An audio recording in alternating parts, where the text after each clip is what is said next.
Can true crime solve criminal cases? Is the genre even ethical? And what do people think about our community? Deep dive into all of that and more. Welcome to True Crime Declassified, where we go behind the scenes of your favorite true crime content and creators. Today, I am chatting with MaryAnne McCullough, host of Crime Scenes and Cupcakes. MaryAnne is a retired criminologist who focuses mainly on unsolved crimes in Kansas. Her podcast aims to bring awareness to such cases and conduct investigations with compassion and integrity. Thank you so much for joining me, MaryAnne. Thank you for inviting me. I'm excited to be a part of this and to hopefully spread awareness a little bit more. Definitely, that's why we're all here. And the first question I've got to ask, because obviously you've committed your entire career to this field, what first sparked your interest in true crime? Wow. I was actually, this is dating me, showing how old I am. But when my family moved to Wichita, Kansas, actually Hayesville, Kansas, which is a suburb of Wichita, BTK was very active. And so I always tell people I was raised in a time where there was an active serial killer and true crime was tethered to everything we did. I asked my mom if I could be a Girl Scout. The Girl Scout murders had just occurred. So I couldn't be a Girl Scout. True crime was a part of everything that was occurring in my childhood. So it was just a part of every facet of my life. And so it was quite just normal of everything we did. And so that's kind of how it was just always a part of me. And so as I got older, I just had an immediate interest in that due to that. Oh, wow. So really, grew up with it from the very beginning, and then obviously went into a career and went into true crime, and then, created Crime Scenes and Cupcakes. I'd love to know where you got the name from, where you got the concept from. It's really interesting, and it's so funny. I was looking for a cheesecake recipe here recently, and I was going back through my Facebook trying to find it because I've always had working as a criminologist. Your job is consumed. You have to go when the crime occurs. And so my time with my children, I have 3 children, and so my time was always very limited. So we enjoyed baking. That was our time, and we had so much fun. That was always just a fun little thing we did. And I actually found I had quite a hand in doing fun, beautiful things. And it allowed my creative side to come through. And then the other day I was looking for a cheesecake recipe. And I had found way back, my middle daughter is now in her 20s. And back in high school, I wanted to say thank you to some of the receptionists in our high school. So I'd made a cheesecake. And my brother had asked me to take a picture of it. And so I had taken it, and this is 13 years ago. And so I'd taken a picture of it and posted it on Facebook. And my brother was just like, oh my gosh, that is so beautiful. Wouldn't you rather open a bakery rather than work in blood? And so I was like, oh my God, this is actually what I ended up doing. Because in 2013, I was diagnosed with a terminal heart condition and was forced into retirement. Oh, wow. And I ended up doing cupcakes as a way as my therapy and ended up opening a bakery. And so I thought, crime scenes has always been a huge part of my life. And they still are, as we're, looking at crime scenes is a big part of our podcast. And then cupcakes is a form of therapy, and it's a form of just me sharing my love to the community. So Crime Scenes and Cupcakes, that is me. That is who I am. So that's amazing. A long way of sharing such a small story, but that is who I am. So That's wonderful. And I love the idea of combining something as cute and beautiful and delicate as cupcakes with something as awful as criminal cases. Yes. But I love it. I love it. So you mentioned that you're a retired criminologist. How do you think that professional experience has shaped you as a true crime podcaster? It definitely has, I think, from a perspective of how I do my podcast, how I communicate with other podcasters, because I think there are a lot of podcasters who will share or look at true crime from a journalistic perspective, where they expect the answers from police, they expect the answers from prosecutors. Let's just take the Moscow murders right now as something. And if anybody follows my social media, you will see my frustration with cyber sleuths, with the expectation of everybody wants that information.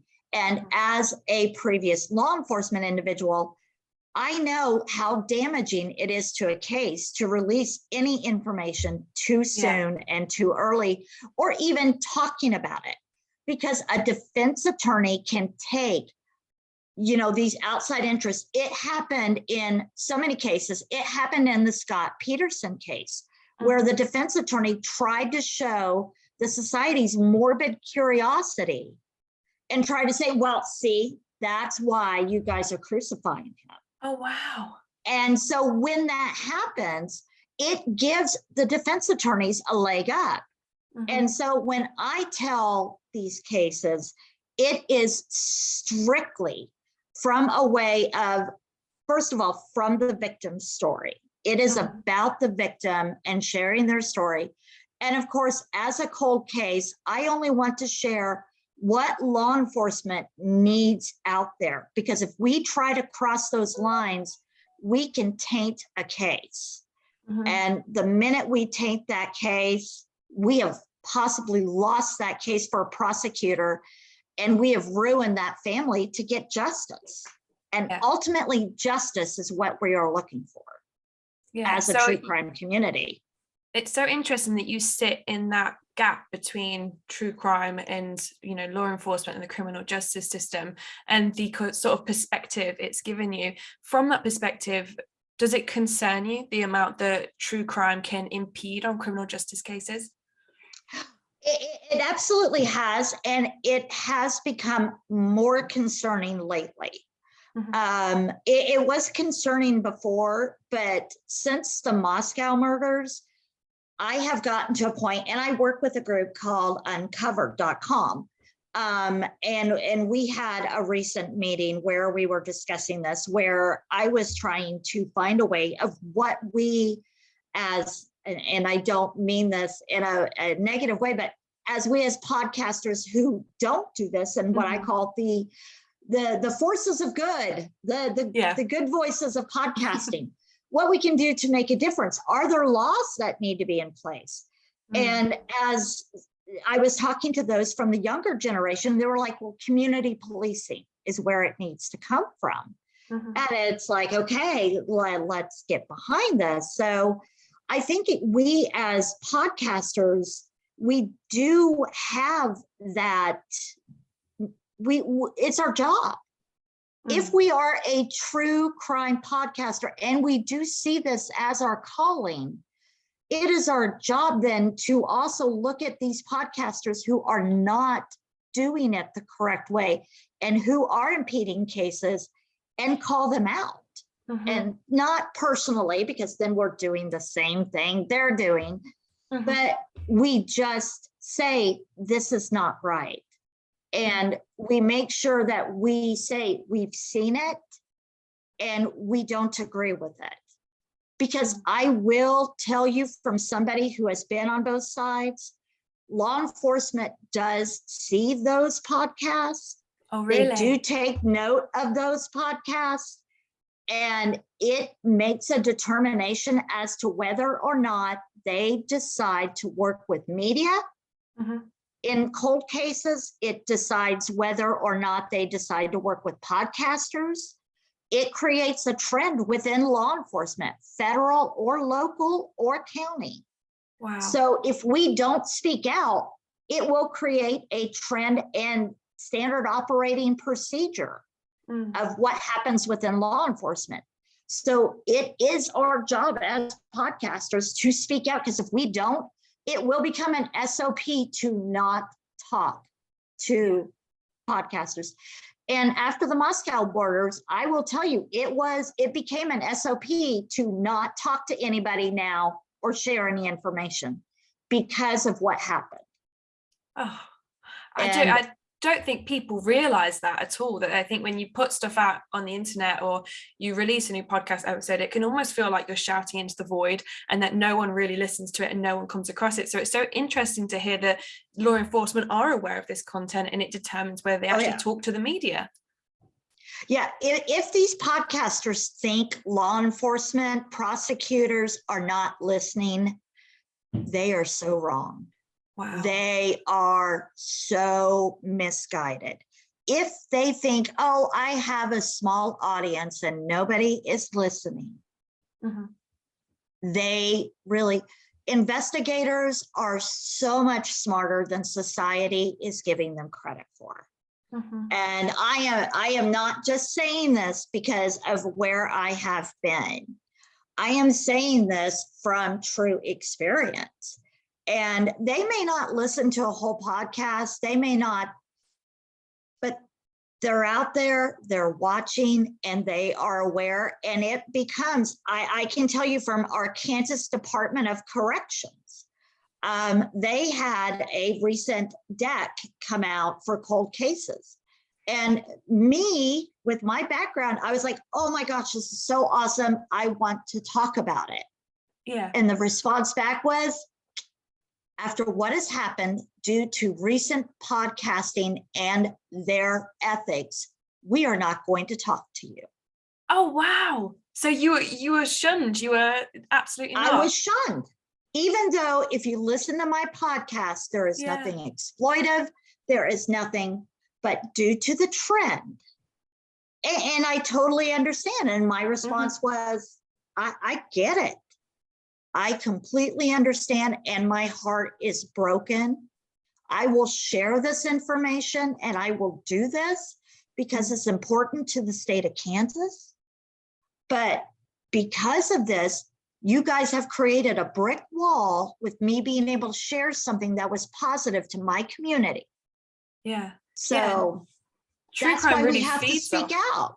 Yeah, It true crime does. really feeds off that information as well that you get from law enforcement. And I think that's almost like the lifeblood of true crime, because we can't do anything if we don't have information that's made public. And so I think it's so important to cultivate that symbiotic relationship between law enforcement, the criminal justice system, and the media as a whole. And that's not just journalism, that's true crime podcasting too. Exactly. And one of the biggest things that I'm currently researching in my PhD is kind of how we can have those conversations in a way that's going to get through to people. And I think you're right, it needs to come from the inside. No one externally can come in and say, you should do this and you shouldn't do that, because they don't understand the nuance of the genre. It needs to come from us internally. Exactly. And that's where I think so many of us, whenever I see, and I don't know how other podcasters go about when they record. When I record, because you feel like you're shouting. I love how you said shouting into the void. And sorry, I have a cocktail personality. I'll pick up your accent just a little bit. I love that. But what I do is, every case I do is I take pictures and I post the pictures of the victim's family in front of me as I speak. You are not shouting into the void. You are speaking to someone. You are speaking to people, and you need to remember that. And so just some motivation to other true crime podcasters: don't talk. Get your mic and talk to somebody. Never talk to a wall. Never talk to your closet of clothes. Remember, you are talking to somebody. You are speaking to somebody, and maybe that will up your integrity as you're speaking. Definitely. It's Just almost a like thought. you need to picture that you're sat in front of the family, the victim's family. Right. And Or a jury. yeah, Get could a you say random this to jury them? picture. Would Mm. you say this if you had to be held accountable for your actions? That's it, definitely. And I'd love to learn more about your career and your specific career. And I know you work with human remains dogs, and Yes. I'm so fascinated by this. Bear in mind, my dog, he's just an absolute wonderful, useless fluff ball that can't do anything. And I love him, and he's my Nobody's son. useless as a puppy. And Every I dog love wants him. a job. Yes, and his job is eating the rest of my banana because he's staring at me, and I have to give him some because he's got massive, beautiful eyes. But you work with dogs who do these amazing things, and I'd love to know more about that.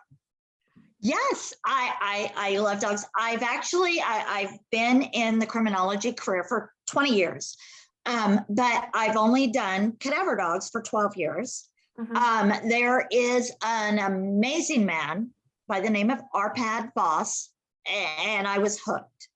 Arpad Voss is in Tennessee. He actually worked in conjunction with the Body Farm. I did some work on the Body Farm in Tennessee, and I just became obsessed. The science behind the dogs. I have always been a dog person. My family has always had dogs. I've always loved dogs, and I am such a science nerd. And I was actually attending a class, and they were talking about the olfactory receptor cells of dogs. And a human has about 6 million, and a dog has over 200 million. Oh my goodness. And one of the things I did not realize, I was always under the assumption that dogs have like these amazing eyes. That was always something I had thought. And actually, dogs are like blind as a bat. Wow. I never knew that. Dogs actually rely on their sense of smell to get around because their olfactory system is just amazing. And as he explained, sometimes their senses become so overwhelmed. And so as he's explaining this, I am just becoming obsessed. The very first cadaver dog was actually a Labrador Retriever. From the New York area. It was a yellow lab. And I'm trying to remember his name. I have to look up his name because I can't forget this beautiful dog's name. You must work with so many dogs over your career. I have worked with over 20. It sounds like a lot. And actually, I say a lot. And when you say it, it doesn't sound like a lot. I've worked with over 100 and some dogs, but personally within my set, I've had 22. Wow. And yes, so I actually feel bad I don't have this little dog's name. But yeah, and they actually called them body dogs. And this was back in the 60s, and it was in the New York area. And so one of the funny things is what people don't realize is with these dogs, as we are training them, we can buy these chemicals, and it's putrescine and scoline and these different chemicals. But also what I do, and a lot of people, my friends are cool with this, but so let's say you get hurt and you have bandages and you've got blood on. So my wonderful friends will give me these. So I get gifted placentas. I get gifted their boo-boos and their bandages, and you teach your dogs to go and find these. So yes, my presents are probably pretty gross to a lot of people, but they are amazing, and they are great that we utilize as scenting tools. And it's incredible. No, it's absolutely amazing. These dogs are incredible. And one of the biggest questions I always get asked is, well, does your dog ever do dogs get confused and we'll see a dead squirrel? And no, these dogs get over 1,000 hours worth of training. And I mean high intense training. So these dogs are so well trained, they will bypass anything else dead except for the human chemicals. Now, humans will all smell different when they are alive, but when a human dies, they all smell exactly the same. Humans do not give off a different odor when they are dead. When humans die, we have studied this for years. There has never been a change over all of these years. Humans give off the exact same smell. Oh. So these dogs are trained to find that smell, those smells, and those smells in particular, and that is it. And these dogs, I'm going to be putting up some actual training videos or videos of these dogs in action on our YouTube. Oh, wow. We've had so many requests. So, and what is so cool, one of the things I'm really excited about is we have our wonderful dogs, and I prefer floppy-eared dogs.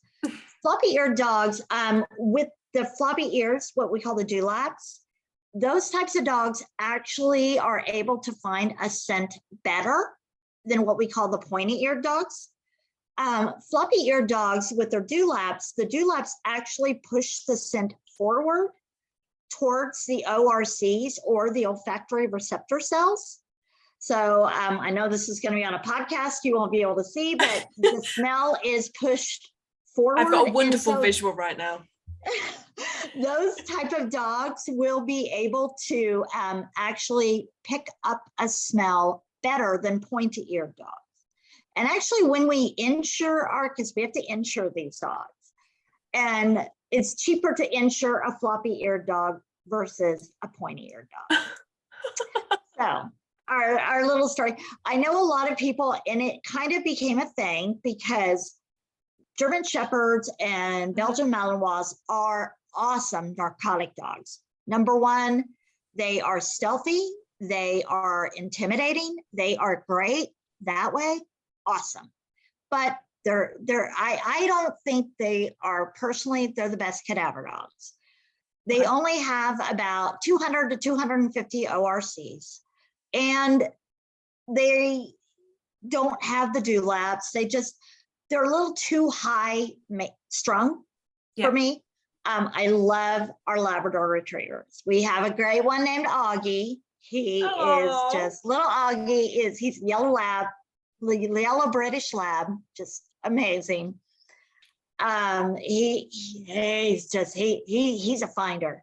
But before I went on this tangent, I have a very small Pomeranian. His name is Paddington, after Paddington Bear, because he looks like Paddington Bear to me. And his nose, he has tested over 250 ORCs on his nose. His nose is probably one of the best noses I have ever come across. Oh, wow. And I truly wish he could be a cadaver dog, but cadaver dogs have to pass a lot of other tests on agility and being able to do some other things. Mm-hmm. But I do have a training video with this dog of what he has been able to find over the rest of the pack. This dog's nose is better than any other dog. Oh. And he has actually hit on deer miles away. And he stops and he does this big boy dog alert and all of this stuff. But he's just too small, and he actually has some health issues, so he can't be a cadaver dog. But I truly want you guys to be able to see this video, because he's there with these big dogs, and he's this little 6-pound Pomeranian, and he's just absolutely adorable. So sorry I went on this tangent, but no, I love it. When people ask, I do get asked a lot, what about cadaver dogs? And I actually have several cases with Uncovered where we are going to be going out. There are several cold cases, and I'm not sure if I'm able to talk about one of them because it's like a really big cold case that a lot of people know about, that I've been asked to go and take the dogs out and go check out this area. How and exciting. So we're hoping to put together a video for that. But a lot of times, so I have multiple different breeds. We have Newfies, because those are the best water dogs. Yes, we do have, these dogs are able to find bodies underwater. So it's the adipocere tissue underwater. They are able to find that breakdown. So it's just incredible. Wow. But so I always get asked, well, what is the best cadaver dog? And I would like to answer that question. Oh, yes. The question I just asked. And because it's a question I get asked a lot, and how I always want to let people know. First of all, cadaver dogs can be trained up to 18 months. You can get a dog into a training program up to 18 months. So they can be 18 months old and still be able to get into a training program if they have the qualities of what we would look for. Number two, when people ask me, well, what type of dog would be the best type breed for a cadaver dog? My answer is always, people, some cadaver handlers will say, you know, it depends on the dog's personality, which I do agree with. Right. But my second answer is, it depends on the part of the country you are searching. Oh, really? Yes. Certain dogs do better in certain types of environment. Like your bloodhounds, when you're down in the South, they are definitely better equipped with their paws, their ears, their noses. They have better type of equipment to work down South. Now, this has actually been up for a lot of debate. I had a cadaver dog that was a Saint Bernard, and a lot of people are like, they could not believe it, but that dog in heavy snow could find stuff that, like, and I'm talking heavy, deep stuff, that dog could locate stuff that was absolutely incredible. So, I mean, and that was more of those type of really densely wooded, heavy areas. That dog could bulldoze it through, find it, and locate. So I always tell people, and when it comes to urban areas, this is always very controversial. And when I'm talking urban, when I send a dog in, and this is a pointy-eared dog though, but I have had a very good luck in a situation of a pointy-eared dog in an apartment complex, and it was a corgi.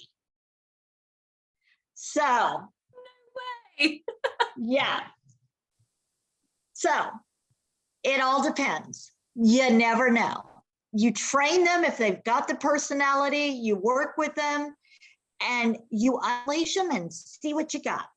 And sometimes you would be amazed at what you got going on. That's fantastic. And let me just let my own dog out, who's decided to make this entire experience about him. One moment. Actually, and just a little aside, Uncovered will actually be offering, one of the things I'm working with them, they want to offer a couple of classes where I will be talking about my life as a criminologist. Amazing. And then I will also be offering another class on what we call civilian interrogation, where I will teach people, civilians. So if there's a missing person and you're trying to help out and trying to find them in conjunction with the police, and you're trying to talk to people to get information, I will train you how to do that. Oh, wow, so that's incredible. A couple of things that are coming up, they will be offering it to the community at large. So you might watch for that. So brilliant. I absolutely don't miss that. If you're listening, keep up to date, go and follow MaryAnne, because it sounds like you've got some really fantastic things coming out. We're very excited. I'm very excited. Uncovered is offering me the opportunity to do that and to be able to assist people, because we had a recent development in a missing person case where an Uncovered community member had said, hey, I'm driving through this area of town that this person went missing. What can I do to help? And so I kind of talked him through it, and we may have some real answers. He's going to be on my next podcast where we talk about what we've uncovered in this case. So very exciting. It's absolutely incredible. And again, I know I'm asking you so many questions about your career, but I'm so absolutely You're fascinated fine. by it.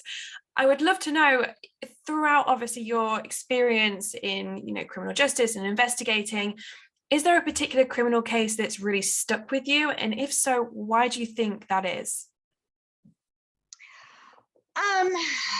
There are so many cases that have stuck with me.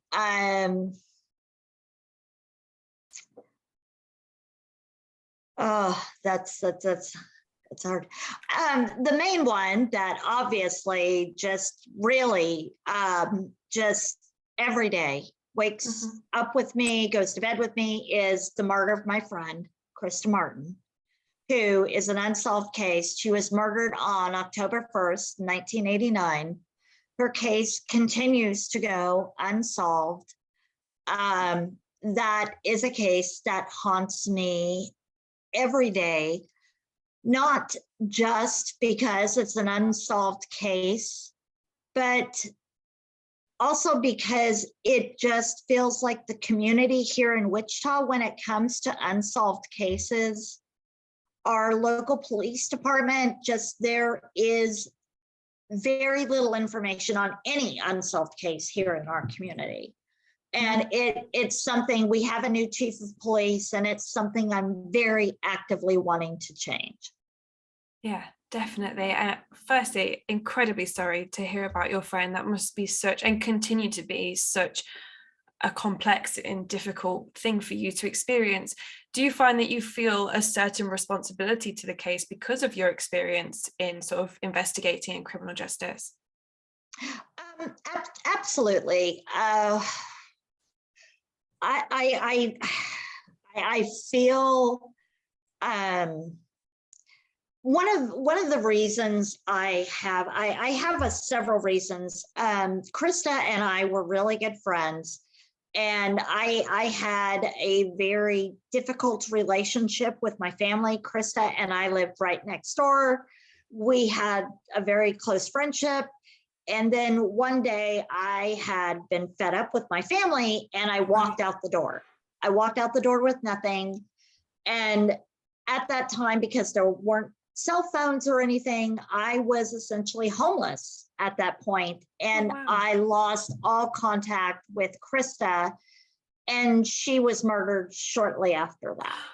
Oh, goodness. And so part of it is, you feel like if I had been able to maintain contact, if I knew some information.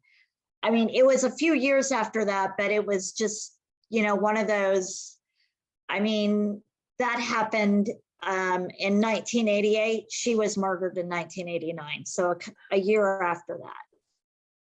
And so, I mean, that is, just very, very difficult. And then, another thing is, several years later, this is probably one of the first times I'm discussing this on a podcast, as my brother made several references to her murder while he was in prison in Oklahoma. So we've tried to go back and have more conversations. We've talked to the police department. I don't know if they've followed up on that. And so there is some responsibility that I feel there as well. So that is just, first time really getting into talking about that. And so it's just that sense of the unknowing. And yes, it's just, that case haunts me. And until I get some confirmation or some sort of answers, I just don't feel like I can rest. And especially I have ramped up my own search in this case, because like I said, I received that heart diagnosis, and my only answer on my bucket list is I need to know if there was any family involvement with this case. because especially, you know, I walked out of my family house and left all of that behind, and then she was murdered. I just need to know if there was some sort of catalyst there or not. So. Yeah, of course. I think that's only natural to have that desire to know more. And if you do feel comfortable talking about her, I'd love to know what Krista was like as a person. Oh, Krista, I get so frustrated because in the news, when they did a piece on her anniversary here in Wichita, and again, I had moved at that time period. And so I didn't find out about it till much later. And they talked about how she was this partier, just this, and I was like, no, she wasn't. Krista was, oh my God, Krista left. She was she was an artist. She would do all of these sketches, and we were both in this art class, and I'm trying to remember the teacher's name. I believe her name was Mrs. Becknell. And we would harass this poor teacher because I loved art and I was a very poor artist. My dad was an amazing artist. My dad made, he worked at a place where they did roller coasters and carousel horses. And no way. Yes. So my dad was just friggin' incredible. I mean, there are these pictures of him carving this gigantic roller coaster head and these carousel horses. And he did these beautiful, he would just sketch, and Krista could do that. I could not. And I would get so jealous because my artwork was horrible, but we would sketch a lot and we would do this, and we would always want to show it to our art teacher and do all this because she would play this contemporary 80s music and our big hair. And Krista loved track. And so I'd go to the track with her and try to run, and, you know, we'd do all of this together. And she introduced me to horror movies. And she introduced me to Nightmare on Elm Street. And I lived a very sheltered life. Both of my parents were deaf. And because of that, we were a very tight-knit, but very closed family. And so she took me to the movies, and we went to go see Nightmare on Elm Street. And that was the first time I saw Johnny Depp. And I realized men are beautiful men. Men are just gorgeous. I fell in love at that moment. And after we saw Nightmare on Elm Street, we go to the elementary school, and we play around, and she scares the tar out of me. But that was the moment I fell in love with horror movies. And I mean, that was just Krista and I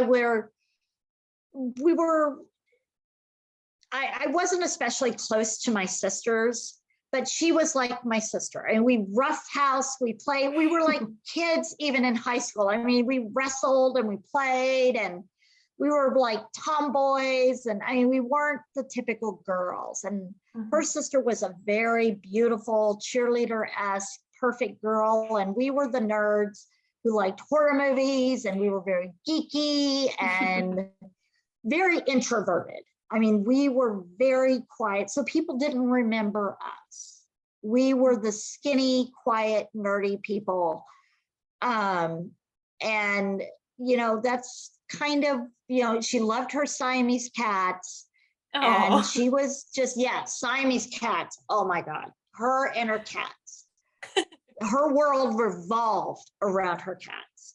So yeah, when they talked about her being like this party, but my favorite memory is in this newscast where they did this 20-year review, they made her sound like this wild partier kind of person. And I will never forget a party we went to our senior year. And we were all at this party, and Krista did smoke a little weed here and there. And my brother, she had a crush on my brother that I was speaking about, who is now in prison. Yeah. And he did as well. And we were all at this party, and I, little Miss Goody Two Shoes, didn't do anything. I barely drank. I mean, I am like the total nerd. And my guy that I was seeing at the time had ended up leaving this party with another girl. And I was so angry. I felt like such a nerd. So I was like, I want to be one of the popular kids. So I'm like, okay, Krista, give me a little bit of weed. I'm going to smoke some weed. And at that moment, she turned around and looked at me and she goes, you are not going to do drugs. And if you do, I'm going to tell your mom and your dad, and I'm going to go get your brother right now. You will not do drugs. Drugs are bad for you. I mean, this is the girl they called a wild partier. This is the girl that they called all this. And she's over here disciplining me and telling me that if I do anything wrong, I mean, this is not somebody who went out and did wild stuff. This is somebody who is going to go tell on me. And then when I'm like, oh, then she did. She went and got my brother. No. And she's like, MaryAnne wants to do drugs. She wants to go try drugs. You need to go tell her. You need to go take her home and she's going to do. I mean, this is Krista. This is Krista. This is the girl that they said. I mean, the police at the time in that video made it sound like she brought it on herself. Oh, goodness.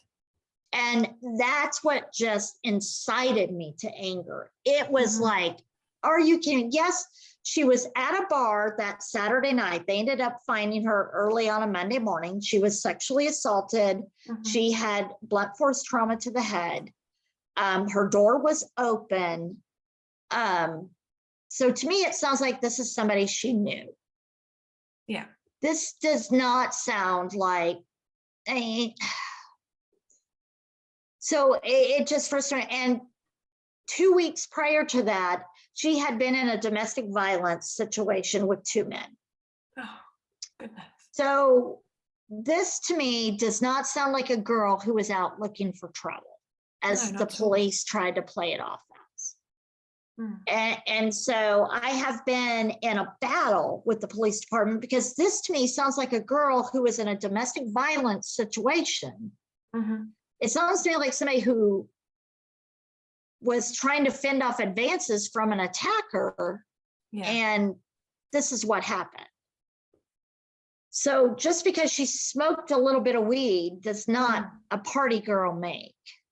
No, so, I mean, you're going to struggle to find anyone who, and this isn't an admission of guilt, parents listening, you're going to struggle to find anyone who hasn't done that. And I think it's treat them like a victim, treat them as someone who, we say innocent until proven guilty. I mean, the person who deserves that the most is the victim, because they're the ones who suffered in this. And she sounds like such an incredible person, and to be such a good friend to you as well. Do you find that her legacy and her memory, has that guided you as a true crime podcaster, because you've had that firsthand experience? Oh, definitely. And I just want to pop in one thing that has been my struggle with law enforcement is the day after Krista's crime happened, Mike McKenna was the lieutenant on at the time, and he had told reporters the day after the crime, her case was going to be impossible to solve. Oh, wow. I just wanted to put that out there to the podcast world. What a thing to say as you've just started investigating. So, wow, that has always been my question for Mike McKenna, who, I've tracked you down. I'm still waiting for that answer, Mike. That has always been, but yes, it definitely has shaped, because we are speaking for the victims. And in Krista's case, I feel like everyone has given up on her. And with her case, I was always so frustrated that there was never information out there about her. There was one article from the Eagle, and that was it. And the Eagle is our local newspaper, and you couldn't find anything else about her case. And here it is, a cold case in Wichita.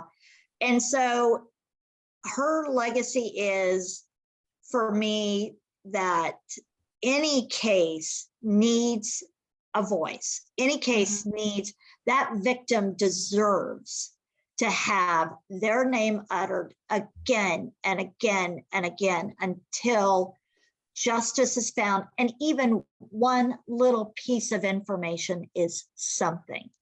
And darn it, if it is a cold case, if you put their name into Google, there needs to be something so that people know where to find it and they can share it. So yeah, that is her legacy to me. So that these victims need to be remembered, and they need these. And my thing, and so many people, when it comes to a cold case, they're always like, it's 30 years old, it's 40 years old. We don't know if that person has gone on to hurt another human being.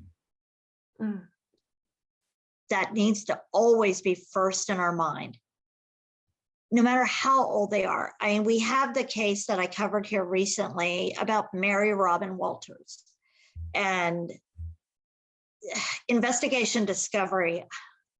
I don't know if anybody saw me calling them out. They had listed him, a senior citizen was arrested in a cold case. And I went, stop. That senior citizen has gone on to attack 15 other women after this case happened. Oh my God. He has raped, attacked coworkers. He has. So it's never just one. So, gosh. And it keeps that pressure. No, I love it. It keeps that pressure on, doesn't it? And like, even when cases, are decades in the making, like there still deserves to be answers. People still deserve to get answers because they are all affected by these cases. They have personal connections, or they have, it's, linked to experiences that they have. And I think it's important to keep that pressure on. As much as I would love to sit and talk to you all day, every day, I have a couple more questions before we wrap up. I would love to know, how do you define your podcast? And if you only have 3 words, how would you define it in 3 words? I think you had summed it up to me before as calling it infotainment. And that is my new word. We are infotainment. We provide information with a little entertainment. Oh, beautiful. I love that. And to anyone looking for a new true crime obsession, what should they expect from Crime Scenes and Cupcakes? Crime Scenes and Cupcakes, we've been trying to throw in a few solved cases because we know cold cases can be difficult on the soul. Yeah. So we are trying to throw in a few local solved cases. But mostly it is unsolved cases within the Kansas and Missouri area. And if you are someone who knows of an unsolved case in the Kansas, let me add another area. I have a brother in Oklahoma, as we've talked about. So I am also stretching to the Kansas, Missouri, and Oklahoma area as well. So if you know of an unsolved case in those areas, please feel free to reach out to Crime Scene and Cupcakes. We are more than we just talk about it. We actually deep dive and investigate and follow up on those cases as well. Amazing. And can you just share your social media handles so people know where to find you? Absolutely. We are on Instagram, Facebook, TikTok, all under Crime Scene and Cupcakes. And you can find our podcast on Apple, Spotify, Google Podcasts, and pretty much all of your streaming services. Amazing. Oh, and our YouTube. Look for our YouTube because we're going to have our puppies coming. But right now, you can actually go to YouTube and you will see me share my story growing up. If you look at my YouTube, of what it was like growing up in the household with my brother and how I started my search for what happened to Krista. Oh, amazing. And if you need convincing, Paddington the Pomeranian. I mean, what more do you need? Paddington the Pomeranian is just adorable.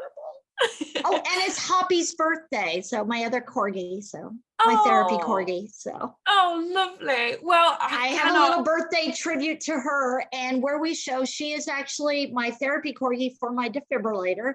So we do a video showing how she reacts when my defibrillator kicks in and I become unconscious. So what she does as a life-saving dog. Oh, aren't dogs just the most purest, beautiful creatures there ever has been? They are. They are. Love a dog today. Well, thank you so much for joining me. It has been such a pleasure to talk to you and to hear about your career and your experiences and your thoughts and feelings. You are such a wonderful, beautiful person. So thank you so much. It's always a joy to talk to you. It is one of my favorite moments every time. Thank you for listening to True Crime Declassified. I'm Meg and I have been your host today. You can find me on Instagram at True Crime Declassified, or my PhD Instagram is at Megan Lupton Writes, where I talk a little bit more about my project into the ethics of true crime. If you want to be on the podcast, email me at truecrimedeclassified@gmail.com. I would love to talk to you if you are a journalist, investigator, true crime fan, or podcaster, documentary filmmaker. If you love true crime, come and be on the show.